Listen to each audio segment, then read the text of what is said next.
Welcome to my dad's car. Enjoy!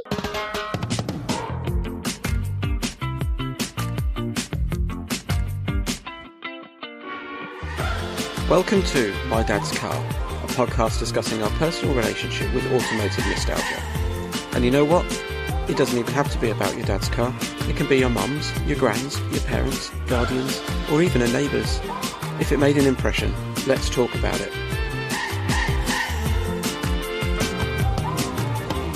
Hello. Hi Andy, how you doing? Yeah, we're good, man. You?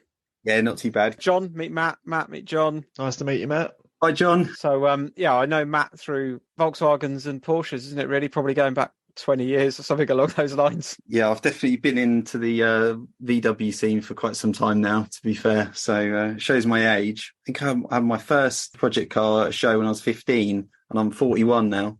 Wow. Yeah, it's in your veins, and I think we're about to discover why, aren't we? Absolutely. So let's jump in. What's your earliest car memory? Oh, wow. I mean, it feels like such a loaded question. It's like so much. I was like, how can I convey like what my dad's cars or family cars and automotive memories are? Basically, I come from some sort of bizarre petrol head family where my dad, my mum, my sister, they've all kind of lived and breathed the cars. And exactly like you said, Andy, it's kind of in my veins, really. There was never going to be any other situation than me spending all my available income on cars, and much to the detriment of every other avenue in my life. But I guess some of the first sort of early memories come from the American motors that my dad had. Okay. So my dad was really big into the custom car scene in the 70s. Yeah. And he had everything from, he had like Model Bs, Mustangs, Camaros, Corvettes, just went through a sort of plethora of custom stuff. I think one of the peak cars that he had at that time was actually, I think it was a 68 fastback Shelby GT 500. Oh, wow. Which at the time they were sort of relatively inexpensive, and he bought this. It was actually a show car called Snake Charmer.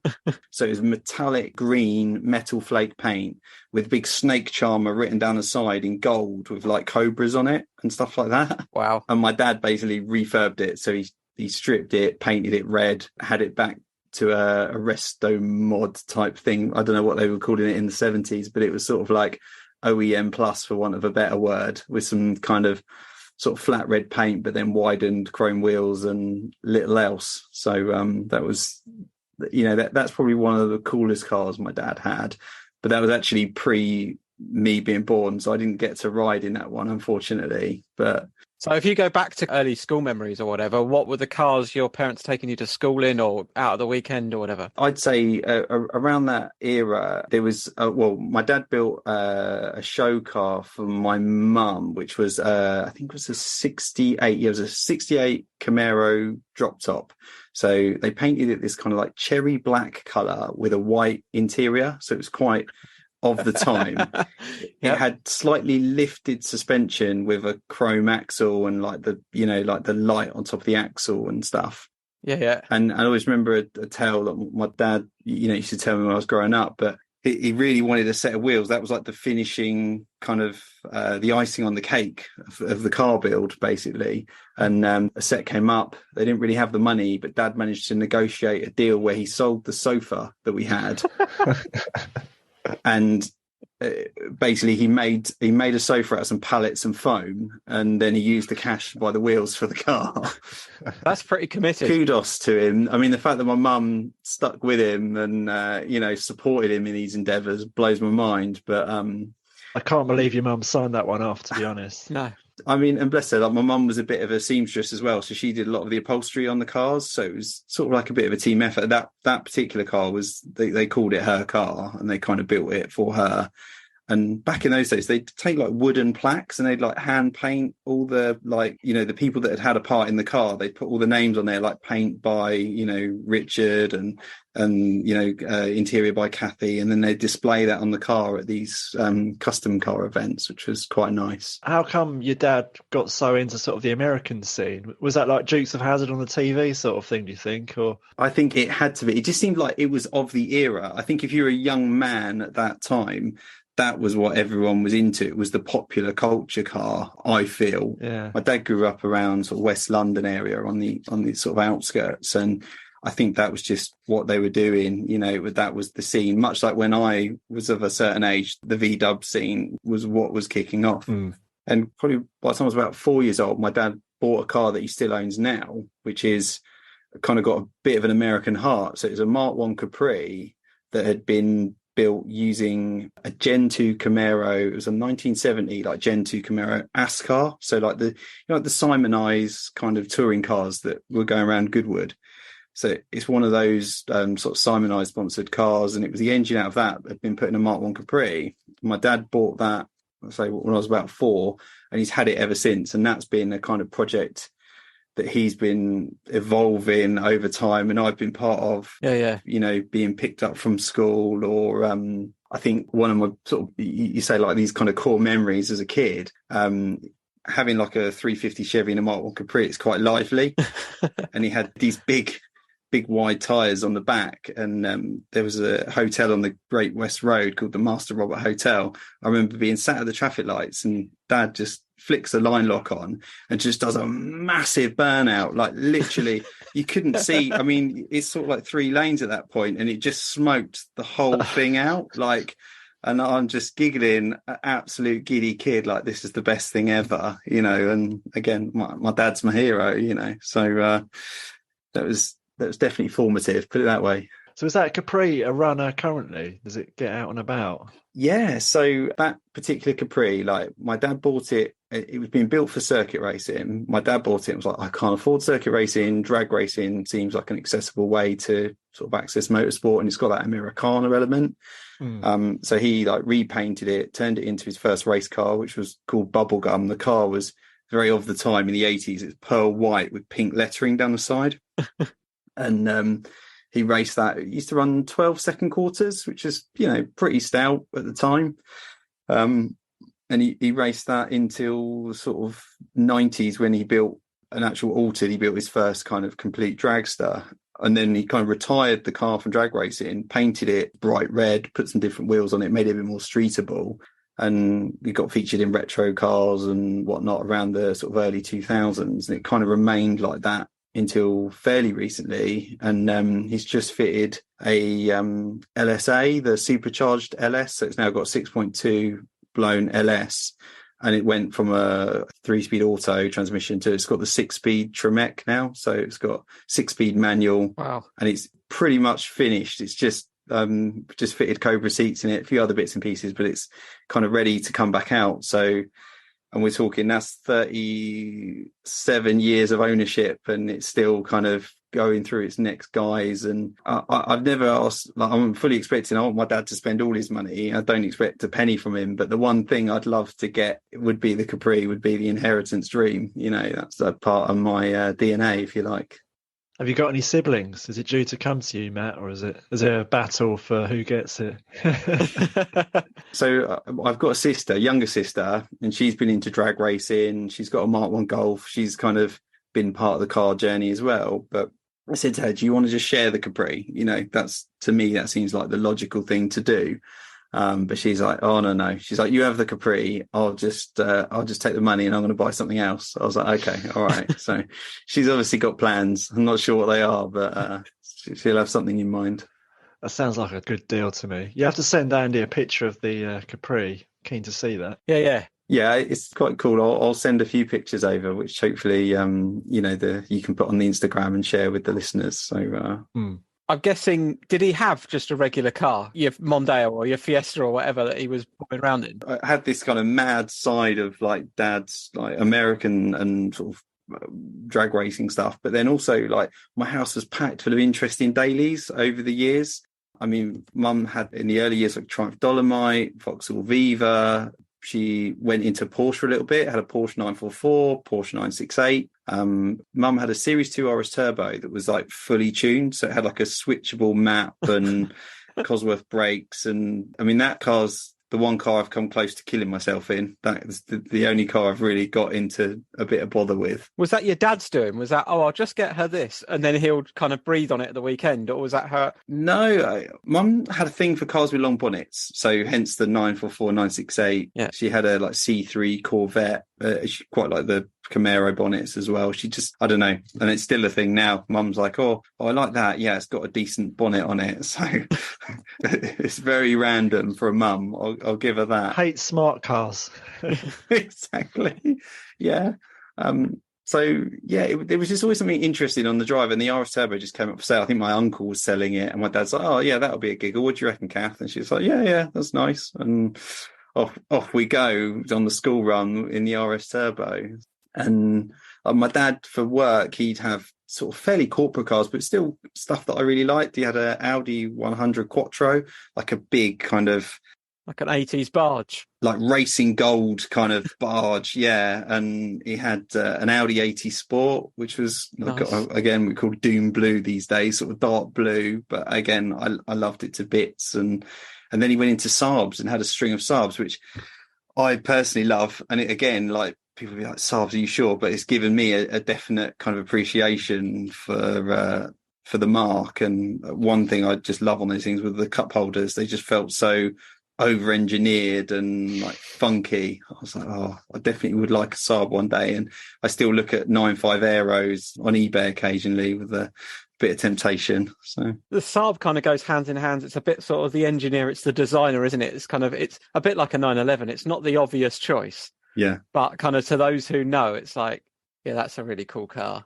I had a teacher that used to always buy Saab. I think I told you, Andy, this, Okay. but yeah, he always used to get Saabs. This teacher, yeah, he's a bit of a strange fellow, but no, they were nice cars. They do look nice still. Don't only see them about. You don't see them very often anymore, but yeah, definitely a nice bit of a looker. I agree. And it's funny though, they kind of juxtapose the American stuff. Like it's just such a contrast and a bit weird really, which I guess in a way reflects that my car choice now is such an eclectic mix of stuff that I'm into. And that's definitely come from these sort of formative experiences. It's a 9.5, the one with the key down in the center console. Yeah, that's right. And the keys were like almost like an alien head shape. They were sort of like a weird key that flicked out and stuff. And yeah, I guess they wanted that kind of fighter pilot experience when it went down in the middle, and just everything about it was a little bit different. Yeah.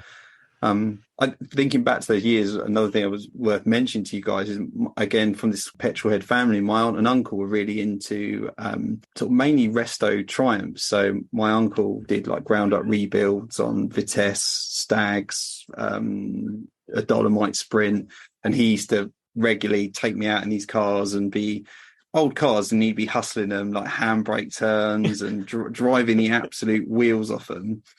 And I think, again, that just gave me this kind of appreciation for another type of automotive experience, because we'd go to the Herald Club on some green in Windsor where they'd have an antiques market. And then the following weekend I'd be at Santa Pod where you had nitro funny cars and, all the rest of it. So it's quite different, and both, I just loved them equally. So with the cars like your mum and your dad were buying, did you have any sort of say in what they bought or where they got them from, or did you go along to kind of view them or anything, or it just arrived on the driveway? And I think generally my dad might be like, "Oh, I was thinking about this," and it would just be pure encouragement from me. I was like, "Yes, we have to do that. That'd be amazing." But ultimately, Dad just made his own decisions, and I got to reap the benefit and amusement of whatever they were up to. And equally, my mum spent so much time driving around in like absolute sheds. We had I think it was like a pale blue Fiat Uno that had absolutely no options on it. It was like an A-Reg and like the panels that sort of like flex as you push them. And that was what I was generally ferried to school in most of the time. So it certainly wasn't for being flash. My parents have never kind of done anything for prestige. It's more just that enthusiasm side of things, really. Yeah. How long until you got a sofa? Still waiting. Thankfully, I think it was a period of months, not years. But funnily enough, though, my dad bought their first new sofa when my dad was, I think he was about late 50s. So he'd gone his whole life without buying a new sofa, you know, really into his middle age before he committed to buying a new sofa. Priorities and all of that. I lived out of second-hand shops for clothes while my dad was building a dragster, you know. So I think that's another one for the potentials, Andy. My dad's sofa. Yeah. Along with our, what is it, Citroen only auction site, and yeah, my dad's BX. yeah. So one of the things as well that I found like really like along with the cars, and I don't know if like some of your other guests have said it, but like a lot of the music as well that kind of came along with these journeys used to really inspire or kind of set memories for me. And I like we were talking about my uncle, like going around in his Triumph Stag, listening. He was a big Bob Marley fan, so listening to Three Little Birds full blast on his Kenwood tape deck with his 6x9s in the rear shelf or whatever was just, I thought that was peak happiness. I just couldn't think it got any better, you know. Was your dad into sort of the American stuff since he sort of immersed himself in American cars? No, my dad's just sort of like a classic rock guy. I think like every dad of the ilk, you know, seemed to be into that sort of similar, you know, didn't mind a bit of Meatloaf or Queen or whatever was sort of in the charts at that time. But I feel sorry for him now because I realised that as a youth I'd be playing Dreamscape jungle tapes while we were out driving around, which I still really like now. But I can imagine them being quite torturous for him, you know, and he would just let me crank it up and listen to kind of what I wanted. So I was DJ on a lot of these road trips, which was quite, you know, again, quite fun for me, really. Yeah, I did similar. I used to go and see my dad every 3 weeks. And so, yeah, I'd go with kind of a couple of cassettes. So, yeah, I had happy, hardcore, trance, all manner of different stuff, which I thought was wonderful and kind of, yeah, subjected him to that. But yeah, my dad was into kind of a real mix of stuff and he liked kind of punk and rock and everything. So I guess he gave as good as he got. Yeah. Brilliant. Do you recall, we've had this conversation before, John and I, ever finding a cassette in a vehicle that you've bought? Or either it's jammed in the machine or you kind of get the car and you're like, yeah, there's just this cassette. It hasn't got a case and it might have what's on it, but it's just there. And you're like, have they left this as a present or is this a stitch up? Absolutely. I mean, I bought my 964 in 2012 and that randomly had a Brian Ferry cassette in there's like a little cassette loader by the handbrake and it had a Brian Ferry cassette. I sold it with it in it. I was like, that is, you know, that just comes with the car, non-negotiable, you know. But also bought a few cars from the continent and discovered some mental techno CDs in the changer. And it's never anything that's my taste. It's always something a bit unusual and a bit left field. So it's good. The unwritten CD, you've got to listen to all of them, haven't you? Because there might be a good one in there. Yeah. It might be your new favourite song is just around the corner. Yeah, sadly, I can't see that happening now with modern cars. I guess someone could leave a little SD card jammed in the back somewhere, but it's probably not so likely now, is it? That does seem to be an unwritten rule that if you find it in the car, you have to pass it on when the car goes, doesn't it? That's like a sort of, and if you don't do that, maybe you get like 7 years bad luck or something like that, or we should start some superstitions. Or a head gasket goes on the new car within the first 3 weeks. Yeah, I do remember my brother buying a 7 Series a few years ago, and that had pound coin holders. Okay, yeah. I think it's in the dash somewhere, and it was full of pound coins when he got it, and I think they were like out of date pound coins. But yeah, he left those in it when he sold the car. Brilliant. He actually left it with the old pound coins in there. Brilliant. Yeah, I think they must have been the old size because the car was like mid-90s job. So yeah, quite a nice touch. We only ever had cars with 20p holders. That was kind of the level we were at. Well, 7 Series is a show for special, isn't it, I suppose? It's for all the parking tariffs. But I mean, one thing that my dad did always do, and I sort of really appreciated it, is he was always, when I became old enough to drive, he was like, you can have a go. Not this kind of Ferris Bueller-esque thing where the keys are like the holy grail and, you know, the car's not touchable. Like, Dad was always like, you know, okay, yeah, you can take it out. Or like with his race car when I was 17 and I just got my license, he was like, okay, you can come and race the Altered, which was a sort of Fiat Topolino based chrome moly chassis with a fiberglass Fiat Topolino shell. And then it had a small block, like a highly tuned Chevy small block in it. It used to run 9s. My dad's quite tall. He's like 6'3", 6'4", and I'm like 5'10". So my mum like made a bit of foam and kind of got me wedged in so that I could reach the pedals because they're non-adjustable. Again, the car's built around my dad. Yeah. So they'd kind of got me in, and I remember like trundling down to the start line. I always really needed a wee. I don't know if it was like nerves or whatever, but guaranteed as soon as I get, round to the start line, I'm desperate for a wee. Hit the throttle on, to leave the line, and the acceleration pushed me back in the seat, and I couldn't actually like reach the throttle again. So I had to sort of, while the car's accelerating, manually kind of shuffle myself down and extend my toe to keep the throttle in. So I learned to do that quite well over the space of a few runs, but it was always, quite fun and just so supportive, really. That's one thing I always really thankful for, that my dad's been so encouraging, and he's still like that now, to be fair, bless him. Do you need a particular license to do that, or is it just a rock up and off you go? You can do run what you brung, again, which is what makes drag racing so accessible. I think it's £40 to run what you brung at Santa Pod, and you just need a driving license. That is it. But I did then do some championship stuff, which involves you apply to the MSA for a national B. I think it is. It's about £70-80 a year. And you do like 3 license runs. Then they sign your license off for that particular class. Yeah. And you can just go up through the ranks as much as your wallet can afford, basically.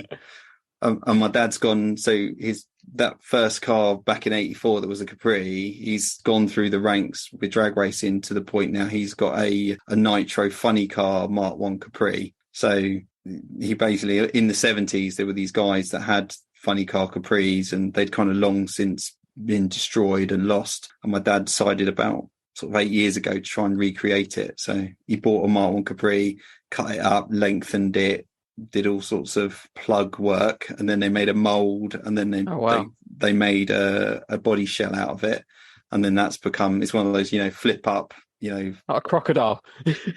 Exactly, yeah, big nitro Hemi. It's about 2,700 horsepower. Jesus. 2-speed clutch transmission. So a bit of a beast. So he's got that and the road going Capri as well. Yeah. So he's got the two. So and he's actually built a third Mk1 Capri as well, which is like an intermediary one. That's a story for another day. He hasn't raced that one yet, but he's become a little bit Mk1 Capri obsessed over the years, and spends his time now on eBay snapping up like new old stock Capri parts. And he's bought a few of those. You remember the sort of slats that would go over the rear windows? They're very like kind of like type things. Yeah, the louvers. That's it. Yeah, he's bought a few of them. They go for like between £600 and £800 for a plastic kind of louver set for the back window. And he's been stopped.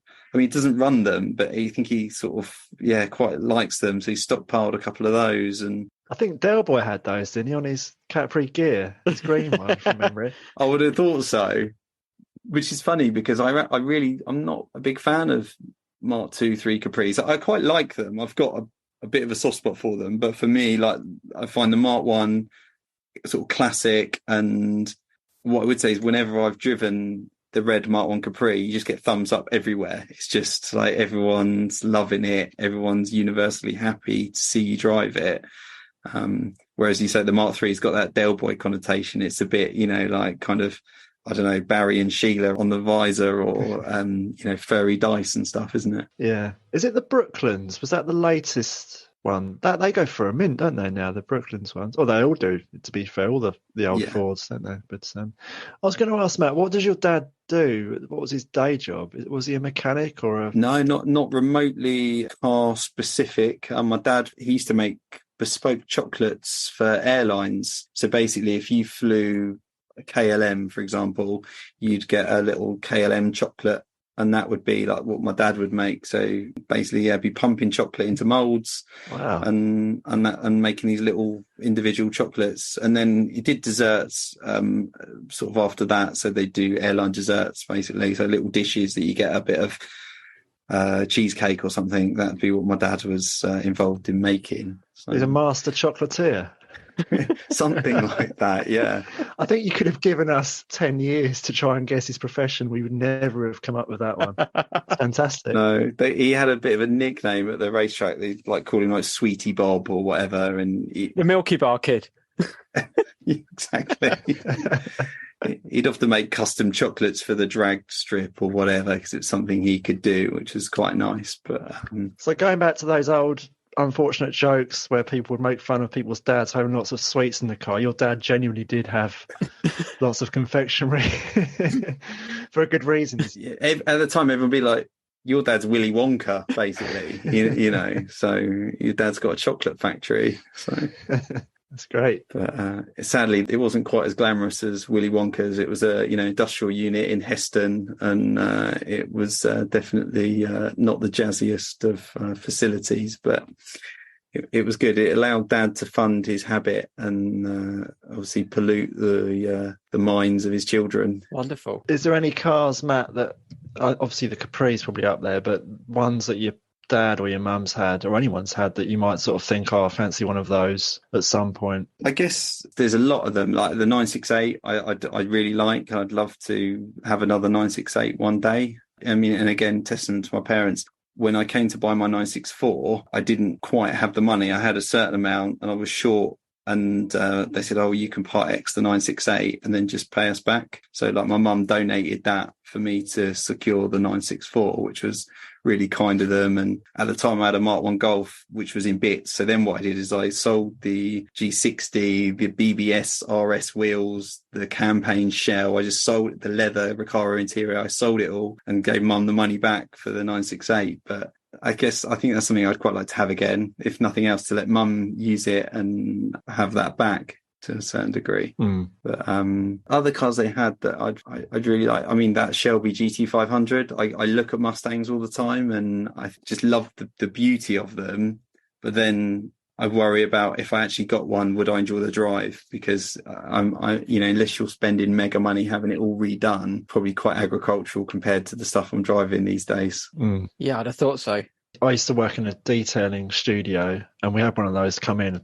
Yeah, real sort of stunning car. As soon as it sort of rumbled in, everyone's looking at it, and very basic inside, obviously. It's literally just sort of steering wheel and stick, isn't it? But yeah, very, very cool car. There's something about the Mustangs that I like. I've actually got a 73 Camaro myself now. That the Mustangs were the ones I sort of really fancied as a kid, and they've got a certain class to them, which I really like. So the Camaro, is that you've started building to race that, haven't you? Is that right? Yes, it's nothing super flash. It's actually got the engine that came out of my dad's Mk1 Capri when he put the LS in it. He's lent me the small block for it, but it's fairly lightweight as far as Camaros go. It's got like fiberglass front end, fiberglass doors, Lexan windows, fiberglass boot lid. It's kind of fully stripped out, 2 Kirky seats and harnesses. I took it for its first meet this year, so I'm just sort of slowly saving up, but I've got four young children now, so it's the money to spend on cars is, you have to be a little bit careful. You have to sell the sofa. Exactly. Though there's no way Nat would be having that if I said, welcome to your new pallet and sponge construction. I think she'd be out the door or kicking me out of it. So. Yeah. Maybe that's seek forgiveness rather than permission. It's kind of just come up. What's this? Oh, I meant to tell you. That's literally how I do everything now, pretty much. I'm like, Nat's like, you've got new wheels on your car, haven't you? And I'm like, yeah. They've been in the garage a year, and I finally fitted them. So, please don't shoot me. What are you guys driving as a daily then, Matt, if you've got 4 kids? What have you got, a Picasso, something like that? Of course, yeah. Is it actually? No, No. Nat's in the same vein as me. Just we're not quite ready for that people carrier life. So we had a brief flirtation with a T5.1, but I think it nearly bankrupted me. Just kept blowing up and costing an absolute arm and a leg. So we've currently got the Mercedes estate car. So it's an E-Class with 2 seats in the boot. So it's an E350. I think it's a 2011. It's brilliant. There's still fitting seats in the boot, with sick bags, obviously. So this is the last shape. They did a facelift on it. This era is when they stopped doing the boot seat. So we kind of got the second to last shape, but the last chassis, if you like, that's got the rear facing seats. And I got one of those 2-lay roof boxes to put all the buggy in and everything. So, and now we've got a dog. So it's quite hilarious because we've got 2 kids in the boot, 2 kids in the back, Natalie in the front, the dog like either in the middle seat or in a footwell, and then me driving. Oh wow! You're literally one step away from a Picasso, Matt, aren't you? We are to the rafters. And we went on holiday to Cornwall fairly recently because we had more stuff to take. We were just like, we're just going to have to take 2 cars. That's the only way. So Nat drove the Mercedes and I drove a Passat. I suppose the only other option is a trailer, isn't it? Get yourself an Erday or something. I think I'm going to hopefully save up for, I don't know, like some sort of Mercedes Vito or something like that. I think a van serves a lot of practicality. And again, talk about my dad's car. I forget about the vans we had. Obviously, with Dad going racing, I mean, we lived in Sprinters and Transits and actually had some great fun in them as well. You know, like as you do, like pounding motorway miles and transporting stuff left, right, and centre. So, not to be said for a good van. We were chatting with our friend Tim, who's he's a race driver, and his dad was into racing around a race team and stuff. And he said, like, the amount of time he spent in a van with his dad, it was kind of a really nice sort of bonding time where almost you can have those conversations because you're not sort of facing each other, kind of have those side by side conversations. But we sort of joked about, if you've got something big to drop, do you drop it at the beginning of the journey so you can kind of thrash it out? As you go to open the door, you're like, oh, by the way, I've left university, or I've got a new girlfriend, or whatever it might be. You can't do that at the end. You've got to get it. You've got to rip that Band-Aid off early, I reckon. Give it time to kind of ferment and come to terms with things. That's so true. That is, though. Were you just going to Santa Pod, or were you racing all around the UK or Europe, or? Like with my dad, we raced mainly in the UK, but we raced in Germany. We raced at Hockenheim, and we also we shipped the car to California. Oh, wow. We loaded it in a trailer, put the trailer in a container. So we had all of our tools and spares. And then my dad rented an RV in the US and just he put a US hitch on the trailer, obviously. He just hitched it out the other end and drove to Bakersfield, which was quite cool. And then my sister, he got her into junior drag racing from about the age of 7.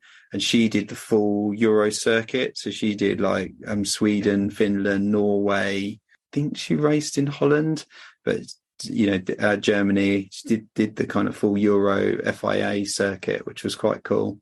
So yeah, plenty of traveling. And that's what I would say about like racing and kind of being into cars, even car shows and just that kind of thing. The amount of time I spent with my parents as an adult is way beyond that of my school friends or anyone like that. Like we were hanging out, and we still are. I'm going racing on Friday with Dad, and that's just time that I always say. Even when you don't drag race in the rain. So if it rains, you're just sat there waiting for it to dry out.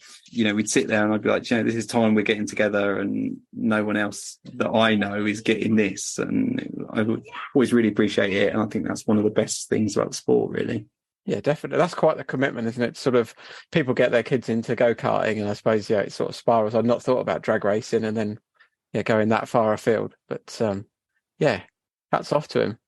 Yeah, exactly. He's obviously, for him, it's a borderline obsession, and lucky that my mum's been along for the ride and able to stick with it and join in with it as well. So it's...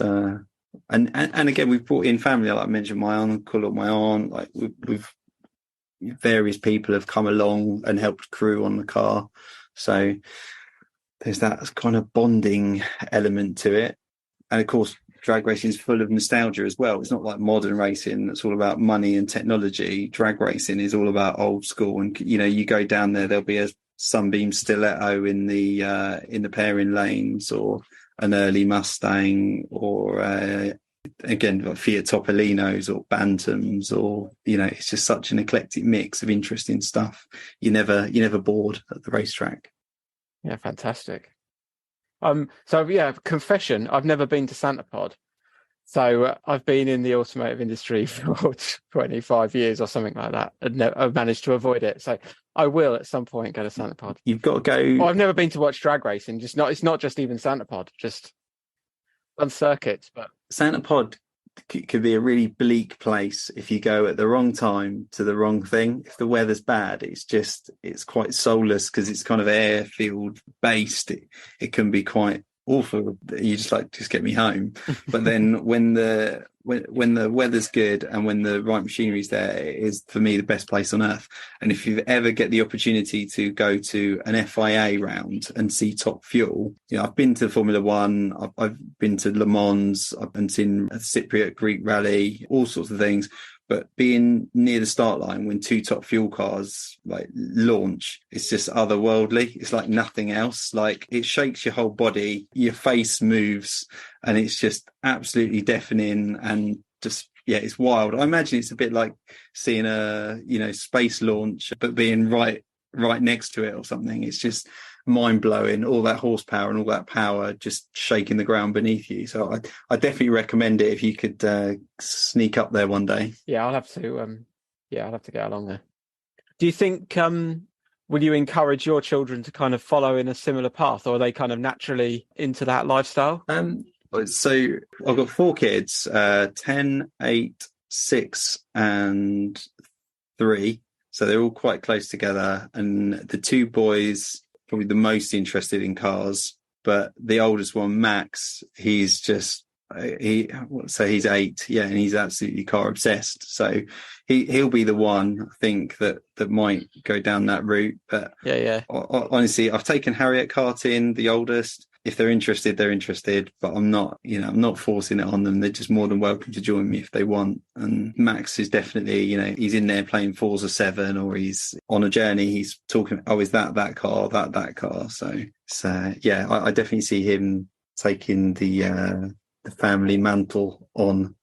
Yeah. Sounds like he's fully invested already. What's the poster pin-up car in 2023? Has he got one on his wall at all? I've asked him this, and he says to me he's going to get a McLaren Senna. So he's shooting high. I always wanted a Mark II 16 valve. So, you know. Realistic.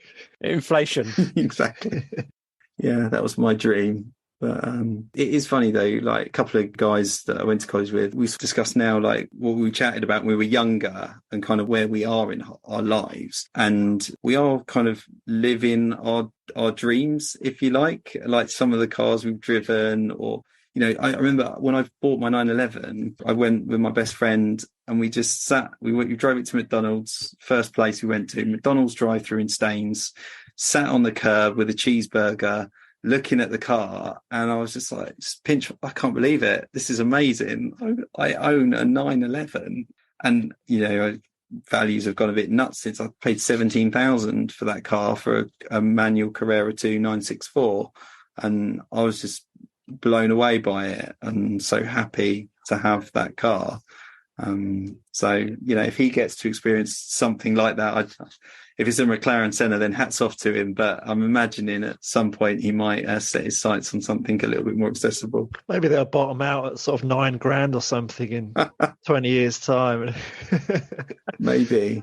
XJ220's got quite affordable at one stage. I seem to remember seeing them for like somewhere like 70,000, which I know is still a lot of money, but I remember thinking, oh wow, that doesn't sound silly.